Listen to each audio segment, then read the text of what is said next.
Crime TV ভাত্তরে আপনাদের সবাইকে স্বাগতম। সাথে আছে আমি মিষ্টি রহমান। এবার বিস্তারিত। ধামরাই উপজেলার নির্মাণাধীন ভবনে যুবক হত্যা মামলার 2 আসামি গ্রেফতার।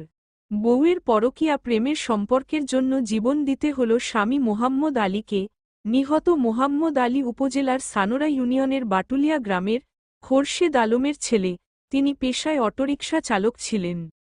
গ্রেফতারকৃত আসামিদের দুজনের মধ্যেই প্রেমের সম্পর্ক ছিল।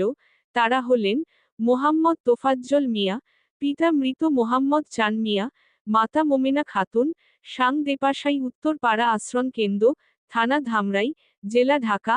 2 নিহত মোহাম্মদ আলীর স্ত্রী জয়তুন, পিতা তোফাজ্জল হজি, স্বামী মৃত মোহাম্মদ আলী, সাং বাটুলিয়া, থানা ধামরাই, জেলা ঢাকা। বর্তমানে সাং 60 নং ঘর দেপাশাই উত্তরপাড়া আশ্রম কেন্দ্র, থানা ধামরাই। গত 24 এপ্রিল 25 তারিখ ধামরাই থানা পুলিশ বিশেষ অভিযান পরিচালনা করে তাদেরকে গ্রেফতার করেন। তো দেখা যায় যে ওনার নাম হলো মোহাম্মদ আলী। তার ঠিকানা হলো উত্তর দেশাপাই উত্তর ধামরাই আশ্রয়ন কেন্দ্রের একজন বাসিন্দা তিনি। তারপরে তার পরিচয় জানার পরে এটা ঢাকা জেলা পুলিশ সুপার জনাব মোহাম্মদ আনিসুজ্জামান স্যারের দিক নির্দেশনায় ধামরাই থানা টিম এটার নিয়ে কাজ করা শুরু করে দেয় যে এটার এই হত্যার পেছনে কার নেপথ্য কারণ রয়েছে। প্রথমে আমরা এটা কাজ করি হলো অটো বাইক ছিনতাইয়ের চক্রকে নিয়ে। পরবর্তীতে যখন এটা দেখা গেল যে ওইদিকে অ্যাঙ্গেল না, পরবর্তীতে আমাদের টেকনোলজি দিয়ে কাজ করা শুরু করা হয়। তো টেকনোলজি দিয়ে কাজ করা শুরুর এক পর্যায়ে যে তার স্ত্রীকে সন্দেহ শুরু হয়, কারণ টেকনোলজিতে অনেক কিছুই আমাদের যেগুলো সবার জানার কথা না। এরপরে তার স্ত্রীকে যখন সন্দেহ হয় তখন স্ত্রীর সাথে কার সখ্যতা রয়েছে তাকে আমরা মার্ক করতে পারি। তো দেখা যায় যে তোফাজ্জল হোসেন, যার বয়স 48 বছর, সে ওই একই এলাকার। তারপরে তাকে গতকালকে তার আগে মানে অনেক টেকনোলজি ব্যবহার করে নিশ্চিত হওয়া যায় যে সেই এই কাজটা ঘটিয়েছে। তারপরে তাকে গতকালকে রাত আনুমানিক 10টার সময় তাকে গ্রেপ্তার করা হয়। গ্রেপ্তার করার পরে তাকে ব্যাপক জিজ্ঞাসাবাদ করা হয়। জিজ্ঞাসাবাদের সময় সে এক সময় এই ঘটনাটা স্বীকার করে সে জানায় যে মোহাম্মদ আলীর স্ত্রী জয়তুন, তার সাথে এই তোফাজ্জলের একটা পরকীয়ার সম্পর্ক ছিল। তো এই পরকীয়ার সম্পর্কের খাতিরেই সে হলো সেই দিন ঘটনার দিনে অর্থাৎ 20 তারিখে সকাল 10টায় যখন হলো মোহাম্মদ আলী তার অটো মানে অ্যাজ ইউজুয়াল প্রতিদিন যেমন করে সেইভাবে 10টার সময় অটো নিয়ে চলে আসতেছিল, অটো রিক্সা নিয়ে।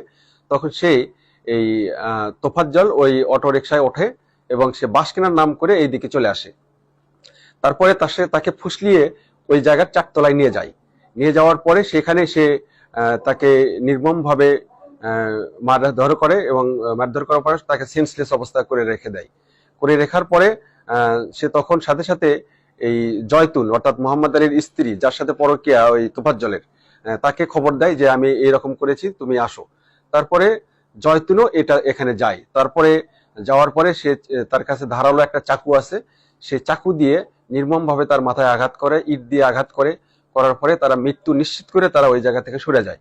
এরপরে গত রাতে যখন তোফাজ্জলকে গ্রেপ্তার করা হলো, এই তার তথ্য ভিত্তিতে জয়তুনকেও গ্রেপ্তার করা হয়। 10 মিনিট পরে জয়তুনকে নিয়ে আসার পরে সেও দোষ স্বীকার করে এবং তার দেখানো জায়গা অনুযায়ী তার দোকান থেকে যে চাকু দিয়ে তাকে হত্যা করা হয়েছে সেই চাকুটা উদ্ধার করা হয়। সুতরাং এখানে মূল রহস্যর উদ্ঘাটনের পেছনে যে এই ধামরাই থানা পুলিশ কাজ করেছে, এসআই বিপুলও ছিল এর মধ্যে। এটার হলো ওসি সাহেবও ছিলেন। এটার হলো মূল বিষয়টা হলো যে পরকীয়া, এবং পরকীয়ার জের ধরেই তাকে হত্যা করা হয়। এবং প্রায় এই স্বামী স্ত্রীদের মধ্যে অর্থাৎ মোহাম্মদ আলী এবং জয়তুন তার মধ্যে প্রায় ঝগড়া বিবাদ লেগে থাকতো এবং তারা প্রায় একে অপরের সাথে মাঝে মাঝে দেখা করতো। তো যেহেতু প্রতিবন্ধকতা তৈরি ছিল হলো মোহাম্মদ আলী, সেজন্য তাকে সরে দেওয়ার জন্য এটা পূর্ব পরিকল্পিতভাবে তাকে হত্যাটা করা হয়। ধন্যবাদ সবাইকে।